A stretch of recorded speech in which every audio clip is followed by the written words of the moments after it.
ವ್ಯಕ್ತಿಯ ಜನ್ಮ ದಿನಾಂಕ ಮತ್ತು ತಿಂಗಳು ಒಂದೇ ಆಗಿರುತ್ತರೋ ಅವರ ಜೀವನದಲ್ಲಿ ಉನ್ನತಿ ಮತ್ತು ಅಭಿವೃದ್ಧಿ ಎಂಬುದು ಕಟ್ಟಿಟ್ಟ ಬುಟ್ಟಿ ಎಂಬುದಾಗಿ ಈ ಮುಖಾಂತರ ತಮ್ಮೆಲ್ಲರಿಗೂ ತಿಳಿಸ್ತಾ ಇದ್ದೀನಿ. ಇಂತಹ ದಿನಾಂಕ ಮತ್ತು ತಿಂಗಳು ಒಂದೇ ಆಗಿರುವ ವ್ಯಕ್ತಿಗಳು ಮಹೇಂದ್ರ ಸಿಂಗ್ ಧೋನಿಯವರು 7ನೇ ತಾರೀಕು ಜುಲೈ ತಿಂಗಳಂದ್ರು 7. ಶಾರುಖ್ ಖಾನ್ 2 ನವಂಬರ್ ಅಂದರೆ 11. ಅದನ್ನು ಸಿಂಗಲ್ ಡಿಜಿಟ್ ಮಾಡಿದ್ರೆ 1+1 2 ಆಗಿರುತ್ತದೆ ಅಂತ ನಮಗೆ ತಿಳಿಸ್ತಾ ಇದ್ದೀನಿ. ಹಾಗೆಯೇ ರಜನಿಕಾಂತ್ 12ನೇ ತಾರೀಕು 12ನೇ ತಿಂಗಳು ಅಂದರೆ ಡಿಸೆಂಬರ್.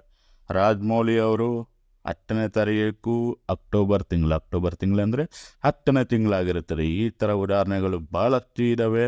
ಇಂತಹ ಒಂದೇ ದಿನಾಂಕ ಒಂದೇ ತಿಂಗಳು ಬರುವಂಥ ವ್ಯಕ್ತಿಗಳು ಅತ್ಯದ್ಭುತವಾದ ಜೀವನವನ್ನು ನಡೆಸ್ತಾರೆ ಮತ್ತು ತುಂಬ